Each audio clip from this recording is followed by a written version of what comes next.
Hello guys, welcome back to my channel Religiously Fit. So I hope everyone is doing fine and keeping well. So today what we'll be doing is we'll be doing chapter number 14, which is exercise and special population. Okay. So this chapter will be talking about special populations like people like older people, pregnant ladies, and like people who are having some metabolic syndromes, or they are having any diseases, or like stroke, hypertension, dyslipidemia, diabetes. Okay, like these metabolic syndromes. So we'll be starting this chapter 14, and this is going to be a long chapter. I'll try to finish the video within 20 minutes, and I hope everyone is studying well, and you guys did drafted that programs and progressions for your clients for those 6 people in chapter number 12. And if you had faced any difficulty or any problem, just let me know in the comments, and I'll be happy to help you with it with the chapter number 12. Okay, those case studies. So okay, we'll start with chapter number 14, which is exercise and special population. So first of all, the first topic in this chapter is SOAP notes. So what is SOAP? That is subjective, objective, assessment, and plan. This is a kind of methodology that is helpful for a trainer to document all the information of a client. I'll explain and you will be able to understand this. So SOAP stands for subjective, client's personal report, symptoms, challenges, and progress. What is O? Objective, vital signs, anthropometrics, exercise, and nutrition log. What is A? Assessment, summary of subjective and objective observation. What is P? Description of what to do. So SOAP notes is basically you gather all the information of your client in the form of subjective, objective, assessment, and the plan which we are going to use for that particular client. Okay, these are SOAP notes. Coming to the next point, now we are going to cover all the disorders. Okay, let me see.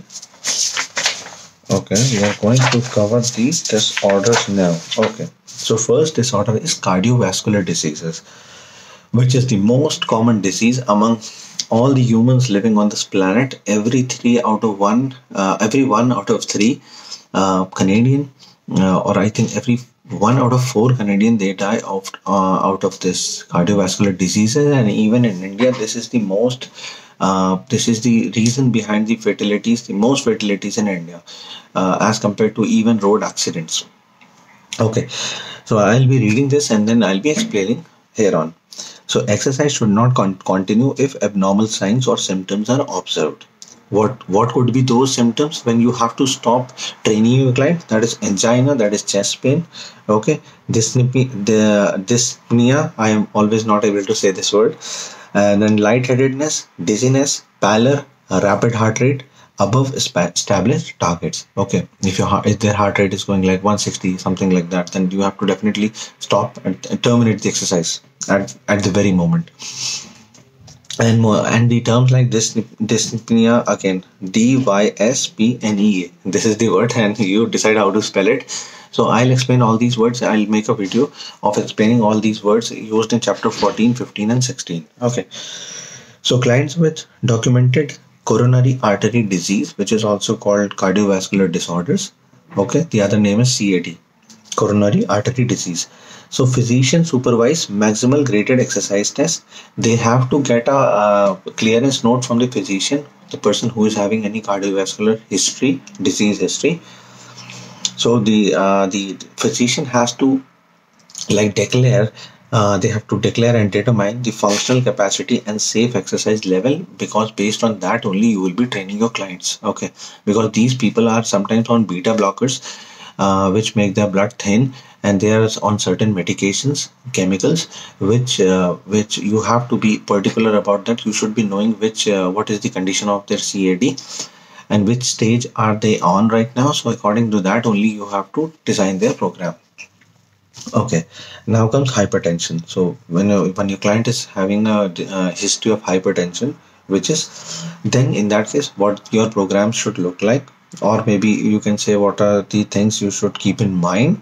That is, like 150 minutes per week may reduce their systolic blood pressure by 2 to 6 milligram Hg mercury. Okay, acute post exercise decrease in SPP and DPP, that is systolic blood pressure and diastolic blood pressure. So medications that alter heart rate response, that is beta blocker and calcium channel blockers, and hydration affected by diuretics medication. So people who are having history of hypertension, they might also be on some chemicals, on some drugs which can be like beta blockers or calcium channel blockers, which affect the heart rate. Okay, so their heart rate a little bit lower when they are on these medicines. So you have to be very much aware of these facts before designing their programs, like moderate program or vigorous program, or maybe you have to consider the frequency of doing exercises, you have to consider frequency and intensity both of the program. Okay, now comes stroke. So what are the signs of a stroke? Sudden numbness or weakness in face, arms and legs. Okay, sudden confusion or trouble speaking or understanding others, sudden trouble seeing in one or both eyes, and sudden walking problem, dizziness, loss of balance and coordination, and sudden severe headache with no known cause. These are the signs of stroke. Stroke can be brain stroke. Okay, then exercise recommendation for someone recovering from a stroke. Okay, depends on client condition and loss of function. Again, you need to have a physician clearance before designing programs for people who had a stroke history. This can range from stationary cycling, water exercises and adaptive exercises if needed, light to moderate intensity, never ever vigorous intensity exercises for people who recovered from a stroke. 3 to 5 minutes of bouts, build up to 30 minutes, 3 to 5 days per week.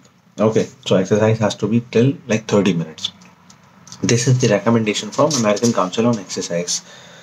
Okay, here comes the next one, which is peripheral vascular disease, muscular pain caused by ischemia or lack of blood flow to the muscle. Okay, which cause peripheral vascular disease. Peripheral means hands and legs.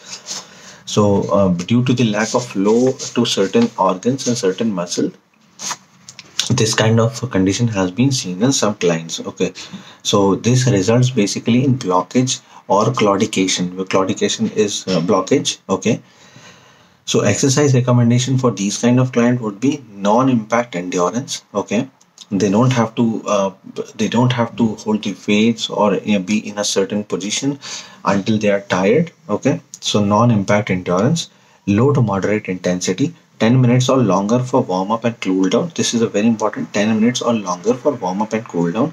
Exercise daily, avoid cold air or cold water to reduce vasoconstriction. Okay, so what is, there are two concepts, vasoconstriction and vasodilation. So vasoconstriction is when these nerves, they contract and they contract they contract and the blood pressure increases. And then the other concept is vasodilation, when these vessels, the vessels carrying blood, they dilate. Okay, they open up, so it impacts the blood pressure. Okay, so next condition, dyslipidemia. I was also a patient of dyslipidemia like couple of years back. So what is this? When your triglycerides, what are triglycerides? The cells which carry protein in the blood to different organs. Okay, so elevated, when your triglycerides get elevated onto a certain level, like I think as per the medical recommendation, I think the triglyceride has to be within 150, but mine was around 694. Because when your triglyceride reaches this level, like maybe reaches above 250 or above 300, there's a high risk of having a heart attack. Okay, and mine was around 694. I'll make a different video on that, how I reduced from 694 to 130. Okay, so what is dyslipidemia? When your triglycerides are elevated, your HDL, the high density lipoprotein in the blood, it's lower than what is recommended. Your LDL, that is low density lipoprotein, it's higher.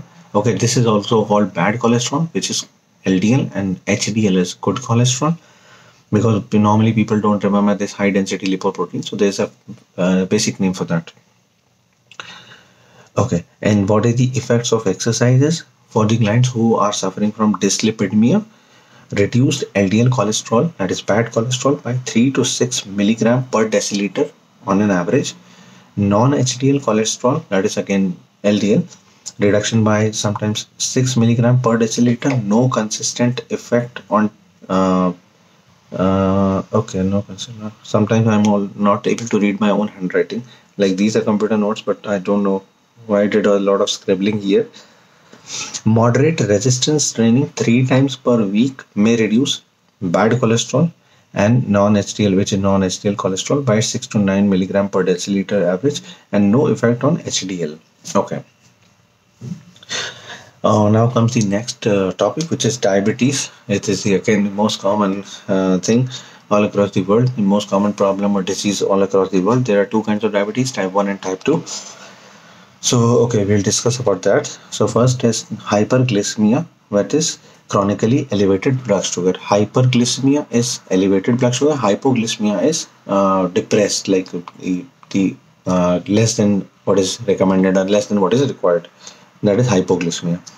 So, type 2 diabetes is a kind of non-insulin dependent diabetes mellitus. This is the full name for type 2 diabetes, non-insulin dependent diabetes mellitus, that is NIDDM. So this is the most common form. 90 to 95% of all diagnosed cases, people, they suffer from type 2 diabetes.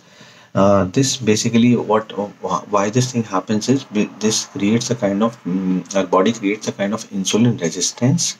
Okay, so cells do not absorb glucose into themselves, because of which the glucose level in the blood is always high, which damages our different organs, because of which this diabetes problem happens.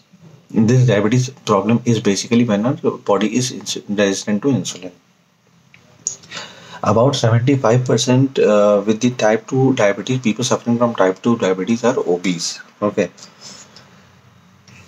Okay, the next is gestational diabetes, which is also called GDM, glucose intolerance that occurs during pregnancy. This kind of situation occurs during the gestational period, that is during the pregnancy, when the females, they develop and resistance for insulin. Okay, so people are suffering from type 1 diabetes. There are certain guidelines for them, the exercise guidelines, which is 3 to 5 times per week, or maybe sometimes every day. It depends on like in which state your client is. Again, it needs a physician's clearance document certificate. After that only you will be able to train your clients having type 1 or type 2 diabetes. Okay, so 3 times per week or sometimes every day, 55% to 75% of functional capacity. Like on a board scale of 0 to 20, the rating of perceived exertion should be between 11 to 14.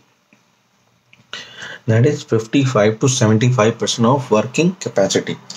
Avoid long and high intensity. Okay.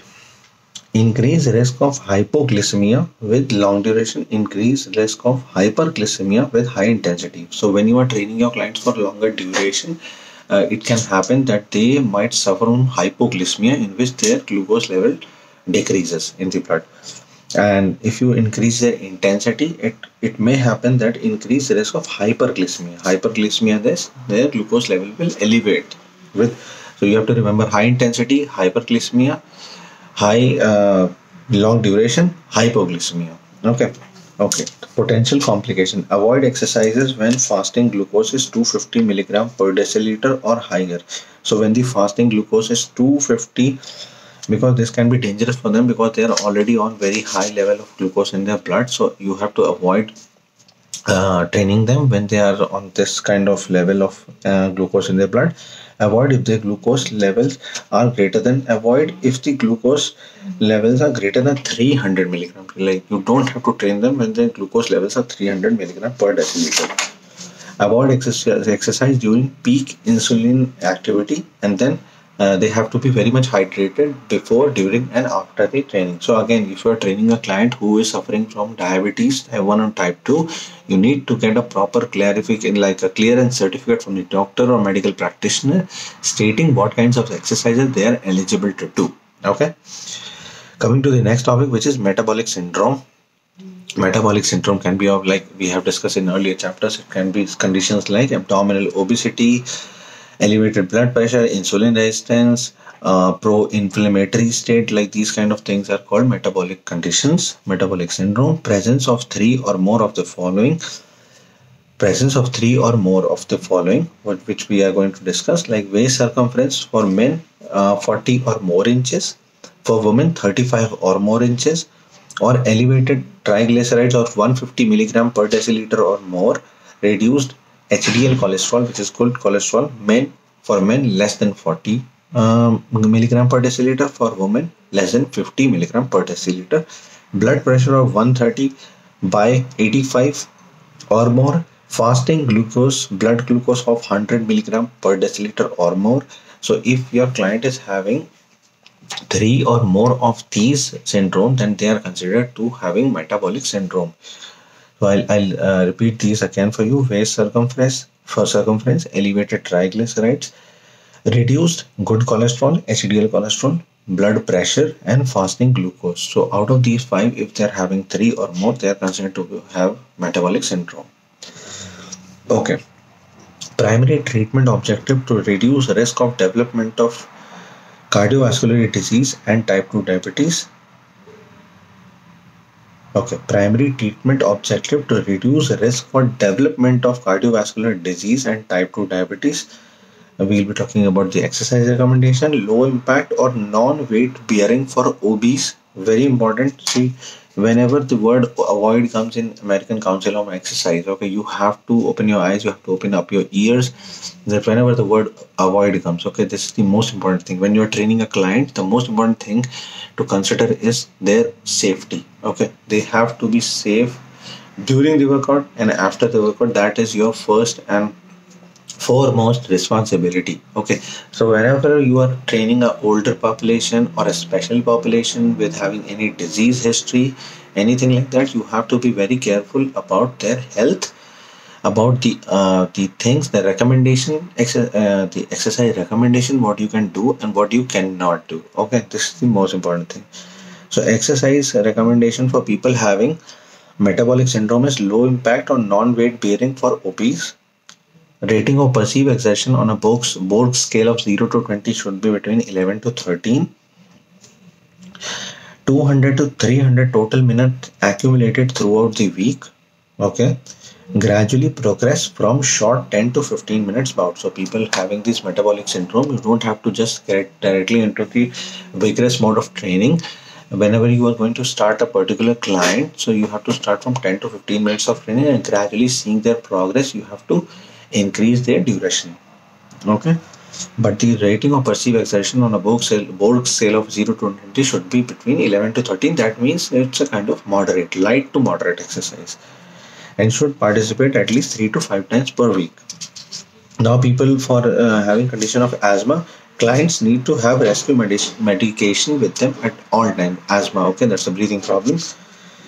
Then comes osteoporosis. Osteoporosis is related to bone density, weaker bones. Okay, so bone density, bone mineral density, that is 2.5 standard deviation or more below the mean for young adults. Again, if you're training a client having osteoporosis history, you have to get a medical clearance. For those clients, osteopenia is less severe. Bone mineral density between 1 to 1.5.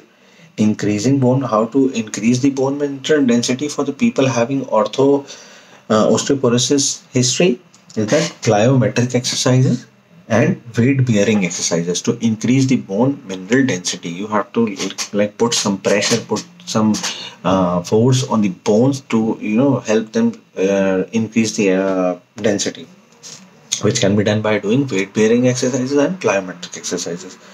Avoid for client with spinal or other fractures. If your client has suffered any spinal injury, so you have to be special consideration about these clients, like spinal flexion, crunches and rowing machines, jumping and high impact aerobics, trampolines and step aerobics, abducting and adducting the legs against resistance. You have to avoid these exercises for clients who have a spinal injury history. or fracture injury. Pulling the neck with hands behind the head. Okay, pulling the neck behind the hand like this. Okay, you have to avoid doing these with the clients. Like this. Okay. People having history with arthritis, leading cause of disability in the US. Two most common is osteoarthritis and rheumatoid arthritis. These are two kinds of arthritis. These are the two kinds of common arthritis. Classification. Class 1, completely able to perform usual activities of daily living. Class 2 is can perform usual self-care and vocational activities, limited in avocational activities.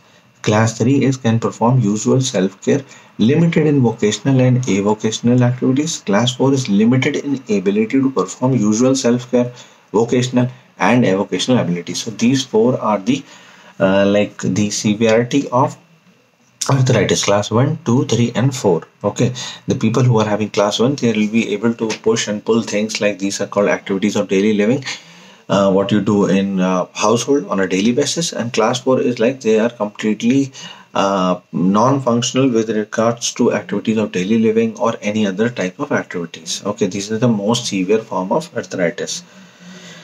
Then comes the chronic fatigue syndrome. The people who are having chronic fatigue syndrome, for them you have to keep in mind. For example, you are training them, let's say for 60 seconds, let's say for 30 seconds, then the exercise and the rest interval, there has to be a equation between those. For example, if you are training them for let's say 60 seconds, then the rest has to be 3 times the training time. That means 60 into 3, that is 180.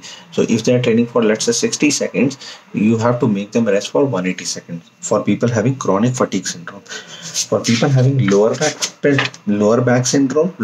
pain syndrome, avoid unsupported forward flexion. Okay, like they are bending forward, twisting at the waist with turned feet, especially when carrying a load, lifting both legs simultaneously when in prone or supine condition, like we do leg raise in a supine condition, and rapid movements. So people having lower back, you have to avoid doing these things to them, otherwise they might hurt their lower back. Okay, now comes older adult. So older adults, like, okay,